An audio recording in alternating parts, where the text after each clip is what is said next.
Hi, I'm Bob, And I'm Sherry. and this is Mostly Politics with Bob and Sherry. And today we're interviewing Kevin Tatulyan, who is the director for Republican Party of Allegheny County. And he is also running for the state committee. Good morning and welcome, Kevin. Thank you, Bob and Sherry. It's a pleasure to be here with you guys this morning. Thanks for having me on. You are hired as the director of RCAC a couple years ago. Tell us a little bit, how did you find out about the position at the time, and what have you done for the time being, like for the time you were RCAC director? Thank you, Sherry. That's a great question. So I grew up in Michigan, where I spent 30 years of my life in Michigan, going to school there, and then ultimately going to college at Wayne State University. Getting out of college, I went to get involved in politics very quickly, doing grassroots campaigns, working for local campaigns, state house, state senate, mayor's races. Got myself very plugged in. As I say, kind of got my big break in politics. I had the honor and privilege of working as a statewide coalitions director for then candidate Trump in Michigan, which was a great deal for us because President Trump, at that time candidate Trump, won the state of Michigan. First time a Republican candidate for president had won Michigan since 1988. That was a very big opportunity for us, and very proud of the work that the entire team did there in Michigan. Moving from there, in 2018, I had the opportunity to run for the state house in Michigan. Michigan has term limits, so each state house member can only do 3 terms of 2 years, so a total of 6. That seat was open in 2018. Ran a great campaign, met so many people, got reunited with friends and teachers from my district. I ran where I grew up. Unfortunately, came a little short in the primary. So then I went back and started doing more grassroots politics. And in 2020, I had the opportunity to come here and serve as the executive director. When I took the position, COVID was something, but it wasn't nowhere near what we knew about it. So I take this job in May of 2020. I mean, kind of right when COVID hits. So it was very interesting transitioning, coming into a new state, into a new city with a global pandemic. But it's been such an honor to be here. I mean, to spend 2 years here, to work with people, getting to, meet people like you, Sherry, and so many other grassroots activists across the county that, I call friends. And I got to meet so many good people that, really work their butt off every day to help elect grassroots conservative candidates to office. And I think probably some of my biggest privileges working in politics is a lot of these people, most of these people, right, they volunteer. They don't get paid. It's not a full-time job, but these are the people who are opening their homes, they're knocking doors, they're making phone calls, they're spending time away from their family just to make sure that we can advance the America First conservative agenda. And I'm honored and so privileged to work with these people every single day. Can you tell us what an executive director on the Republican Committee of Allegheny County does, and maybe contrast that with an elected committee person? Absolutely, Bob. So, the duties kind of an executive director at the RCAC was to manage the committee, right? So in 2020, there was 267 committee members who got elected. This time, there's the same thing. There's going to be X amount of people who are running on the ballot to get elected. We'll find out on May 17th who those people are to get elected. And you manage them in the sense of there's committees that get started in each local municipality. There are chairs and vice chairs of that committee, and you help them coordinate, right? Help them get speakers to come to their events, help them with their requests, help them pull them walk lists so they can walk around their neighborhood, reach out people, make calls, but also help our candidates, right? Our ultimate goal is to recruit as many candidates that we can run for office. I know for governor and for U.S. Senate and for Congress, there's always candidates, but we have to remember that a lot of politics is local, right? And that's what a local county party should be doing, is recruiting candidates to run for office, whether it's school board, whether it's borough council, whether it's your local committee person. But these are the candidates that we need. Your judges, your municipal judges, your common pleas judges. We have to make sure that we have candidates, because how can we tell voters to go vote for somebody if there's nobody on the ballot, right? So we have to make sure that we do that. And on top of that, of course, fundraising, throwing events, making sure that people know that RCAC has a presence, whether that's on social media or through email. So it's kind of the day-to-day operations of making sure that people know that they have a county party and what that county party does. So you're saying part of your responsibility is recruiting candidates to run for local or state office. Can you tell us, what is that process? How do you find candidates? How do you select candidates? Absolutely, sure. That's a great question.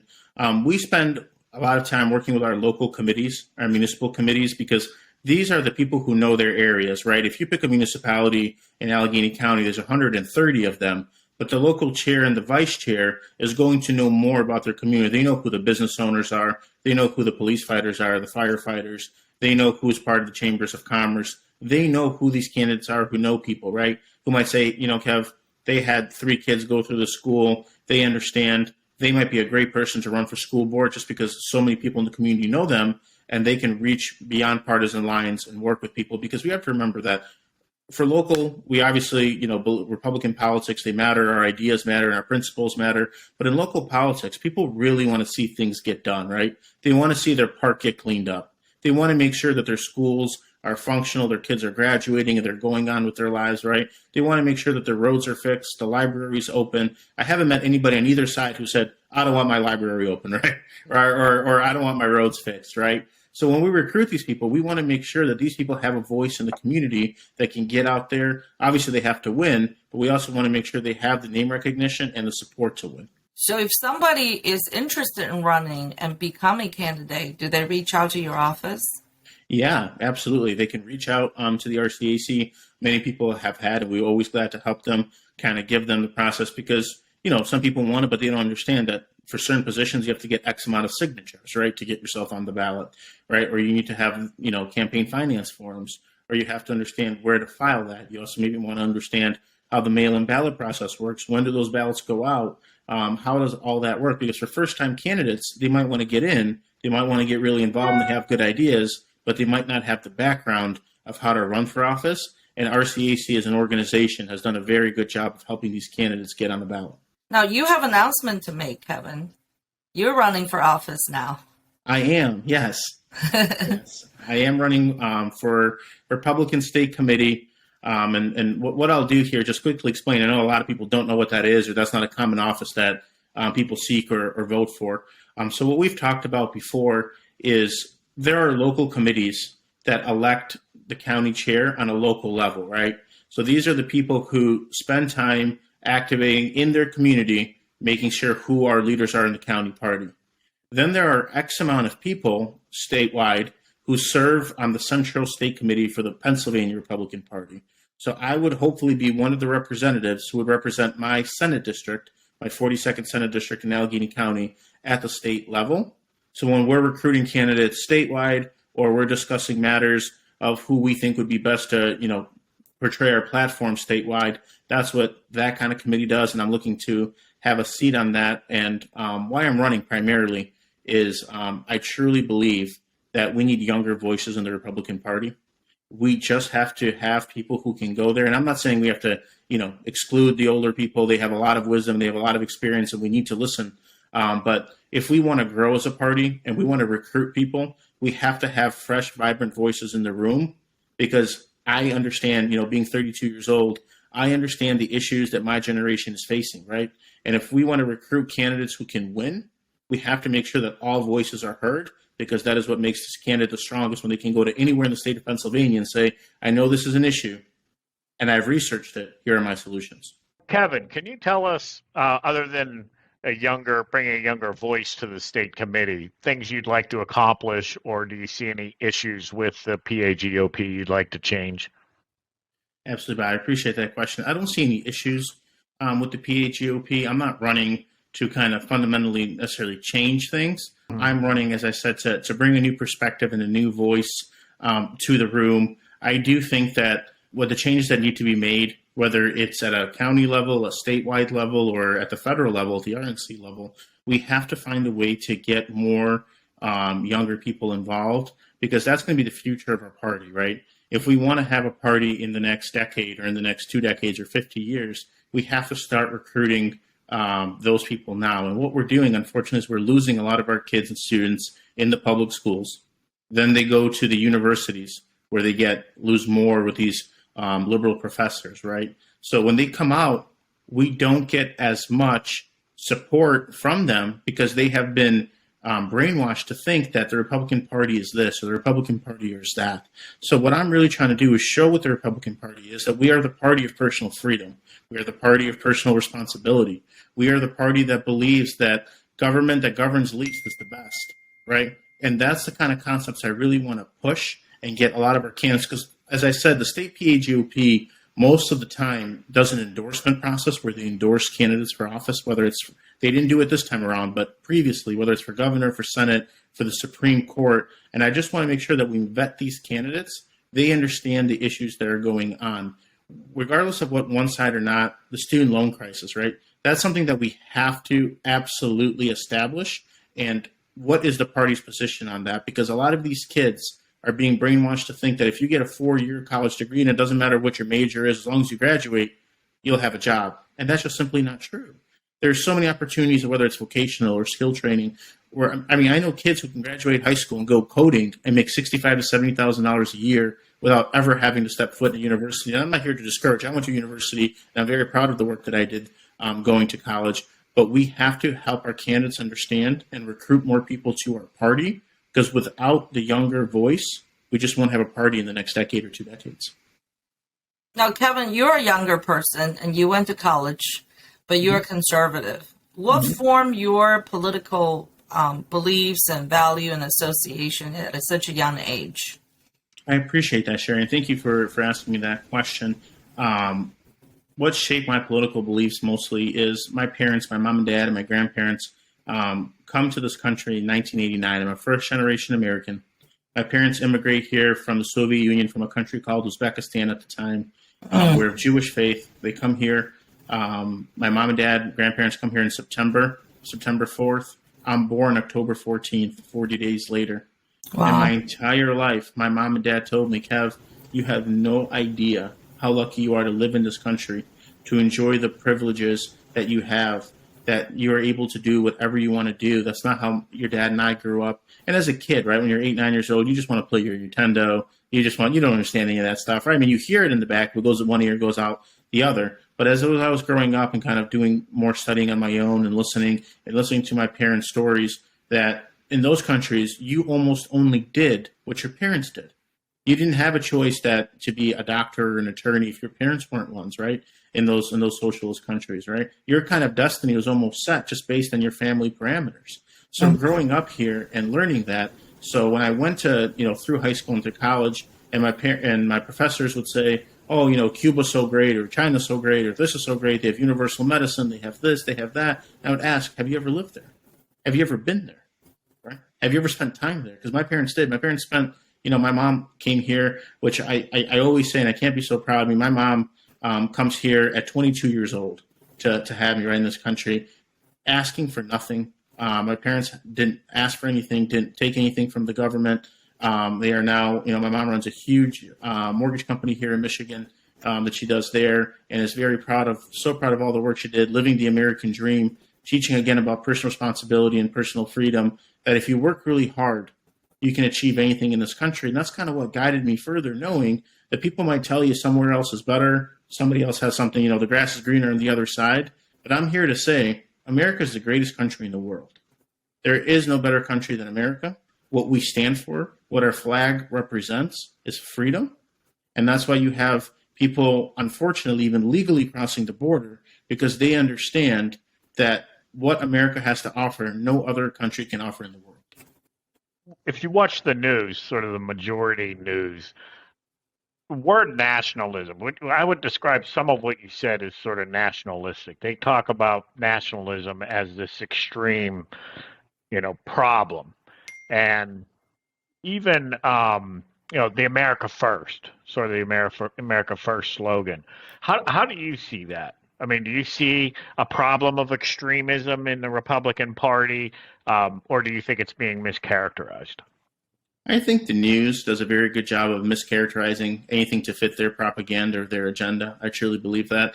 When people ask me, why are people so divided? We used to never be this divided. And I think that's the rise of media, social media in particular, where people no longer talk with each other how we used to with our neighbors. We just post things online without ever, talking to somebody else actually face to face.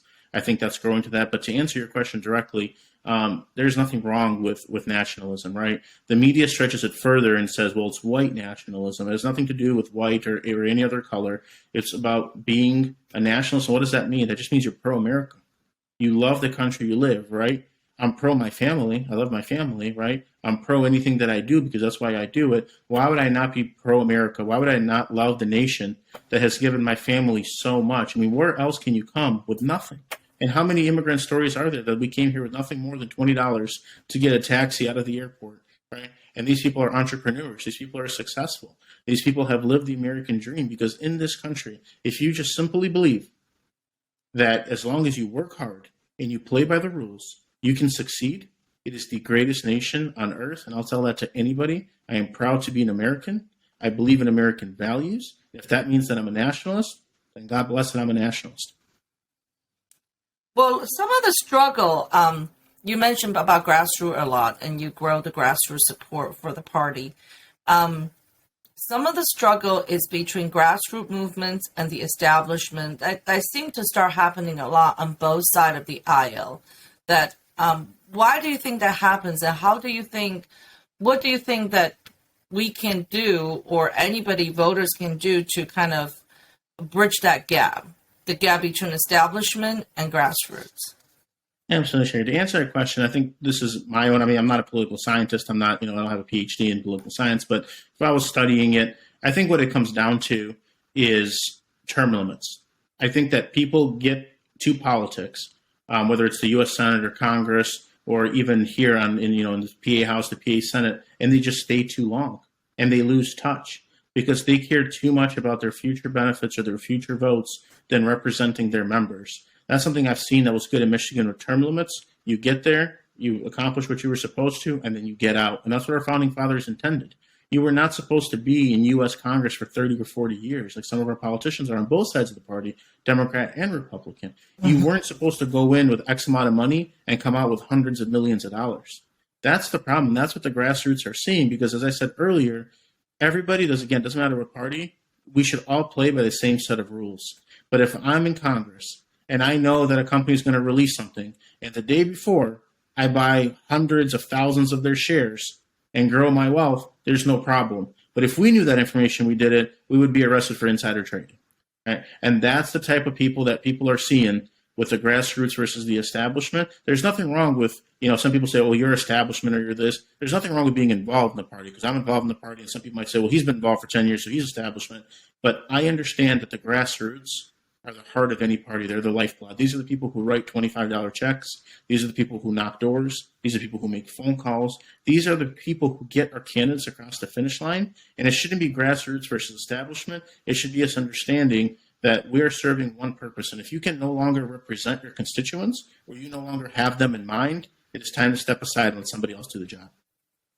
You mentioned endorsing candidates. So people make a decision of who they support. So whether they're publicly actively endorsing them or just internally, supporting someone. Can you talk about the criteria? Because the discussions seem to be, you have some people that talk about issues and values and say this person more reflects what I believe in.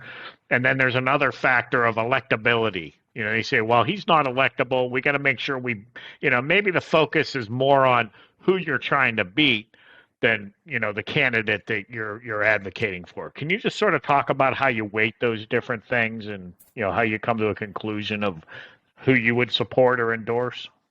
Absolutely, Bob. That is a very good question. I get that all the time. My thing is it's a formula. I think is we have to in the primary select a candidate who best represents our values, who we know will go to Harrisburg or Washington, D.C. and represent the values that we share, right? That's why I'm voting for in the primary. But I also have to understand that candidate has to win in November. Because if that candidate can't win in November, they will never represent my values in Harrisburg or in Washington, D.C. So the formula is pick somebody who best represents your values, but also can win. And what does that mean? You simply don't get everything you want, right? I mean, just like when you're doing a family budget, you understand that, maybe I want to live in this house and drive this car and put away this much money in my savings, but also pay for my kids' education. You have to prioritize, right? What is the most important to you at that time as you make decisions? Because resources, in capitalism, basic economics 101, resources are limited, right? So we decide, who best represents. Maybe I disagree with a candidate in this one issue, but they represent all my other 5 issues, and I think they can win and they can represent, because the Democrats, what they do best is they organize, they get funded very well, and they turn out the vote, right? So we have to make sure that whoever our candidates are, whether it's for Senate, for Congress, for governor, locally, they can win in November and beat the Democrats. Because I tell somebody, you might represent somebody, some guy, some woman or man you might love for office, but if they lose, for example, for U.S. Senate this year, we're going to get that senator for 6 years. So please be sure that you pick the candidate who can best represent you and also win. And to answer your second part there, for state committee process, I don't necessarily know what their endorsement process is because I've never been on state committee before, but I'm running as to recruit candidates. When I talk to these candidates, what I want to make sure that these candidates are to me is that they are America First candidates. They understand the value in America. They understand, and as President Trump said, in buying American and hiring American. That's why I first really got involved in his campaign. We have sent American jobs overseas for far too long. It has shut down cities like Detroit and Pittsburgh. We have to move away from that. And we also have to understand candidates that are pro-life, pro-Second Amendment, pro-America, as I said, and pro-family, because as you guys are seeing in the news, the mainstream media, there's just an assault on family values every single day, and we have to put an end to that quickly. So when you mentioned about candidates winnable in November and also can represent a party, one of the best example is probably President Trump, where a lot of people didn't think he would ever win. Mm-hmm. And he had a very little amount of money. But it seems like this year, especially in the Pennsylvania Senate race, people are hoping to get a candidate that have a lot of money behind. And yet there is also a grassroots candidate. So borrowing Trump's example, that someone that nobody thought was going to win and want to become the president of the United States, should we write off the people? Should we still go through that formula, or should we focusing on the grassroots one? I don't think we should ever discourage anybody from running for office. I don't think we should ever write somebody off because they don't have X amount of dollars in their bank account. We all deserve to be heard. We all deserve to have a voice in our party. That's what I strongly believe in. President Trump, and people told me that in Michigan when I was working, that there's absolutely no way this guy's going to win. And what I saw on the ground, Bob and Sherry, I mean, people were coming into our office picking up Trump yard signs. I mean, United Auto Workers, right, a huge labor union organization in Michigan, said, Kevin, I've never voted for a Republican in my life, but he is on message. He's talking about keeping our jobs here. He's understanding what's going on in America. And I think Trump was able to set that phenomenon of understanding issues, because certain candidates only run on one issue or the other issue, but he understood what was going on in America, that we were losing this country. We were losing the moral fiber of this country, and he was going to build us together, and he was going to, and look at the things that he did when he was in office, building that border wall, right? Putting those, our jobs, our economy, inflation rate was 1.2% compared to now. Gas prices were low. The minority community, African American, Hispanics, there was more minority businesses created than any president before. And we can go through and through the accomplishments. But to answer your question, Sherry, primarily, what I think it is you don't discourage anybody. And what I should have added to the formula also is where I think President Trump hit the hammer on the nail is you absolutely have to make sure that when you get to office, you deliver on your promises. It was promises made and promises kept. And that is what, regardless of which candidate you're supporting, you want to make sure that when that candidate gets to office, they didn't just tell you what you wanted to hear to get your vote, but they actually go and deliver the results you sent them for. Kevin, sometimes we look at candidates and say they're a rhino. I mean, Trump was one. There were a lot of people who believed Trump was a liberal in disguise, come to destroy the Republican Party. And then when he became president, they saw that he was a staunch conservative. He delivered, as you said, he delivered on his promises. So how do people know? I mean, there are candidates out there now where people are wrestling with, is he a true conservative? Is he, they use the term rhino. I mean, how do you recognize somebody who maybe took different positions in the past and, now they say we want to run as staunch conservatives? Absolutely, Bob. That's an absolutely great question. I remember being on the ground in 2016 and even in 2015. Many of those people who had those hesitations about President, or at that time candidate Trump, running for president, a lot of those people were supporting Senator Ted Cruz because they knew he was a known commodity. He had a track record. They knew what his votes were, and they wanted somebody they can trust. And people had a lot of hesitations. Here's a New York billionaire who went to Chelsea Clinton's wedding, who was going to be running against her mom at some point, right? How can we trust this person? How do we know that Donald Trump is going to represent our values? What I did was I was listened, and I break this example, and it might not be the best comparison, but it's kind of like when you buy something. Let's say you're buying a car. You don't particularly know that this is the best car, right? You go to the dealership, you test drive it, you check it out, you look at the reviews of people who previously owned it, maybe you do a report on it, and you compile all that information and you make your best decision on that. That's what I did with President Trump. Somebody I grew up watching was Sean Hannity, and Sean Hannity was very big on candidate Trump at that time and said he trusted him and he knew him. And I knew that I didn't have necessarily the opportunity to sit down with candidate Trump and ask him all the questions, but I could see what he was talking about at the debates. I think he was truly genuine. What got me with, and I'll say this about any candidate for running for office, that if you're willing to put your family aside, if you have X amount of dollars and you're willing to put your business aside and you're running for office, I think that shows something, because you might not necessarily have a lot to gain because you have been successful, and that's with President Trump, but you're understanding that this country is just going in the wrong direction.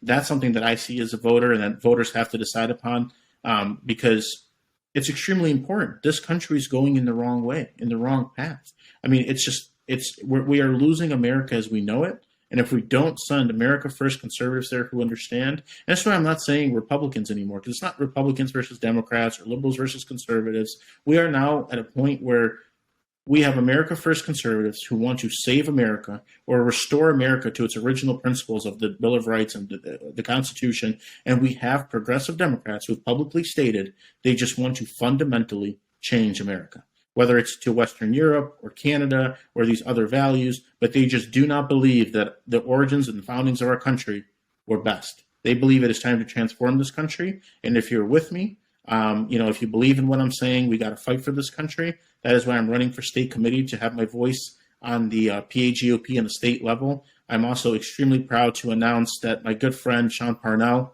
who ran for Congress here in PA 17, who had President Trump's endorsement for our Congress, and then when he ran for the U.S. Senate, he has endorsed this campaign. He knows the values that I bring, the hard work that I did, going shoulder to shoulder with him when we were knocking doors, making phone calls for his campaign. Sean Parnell is a patriot. He served this country honorably, and I'm so proud and honored to have his endorsement.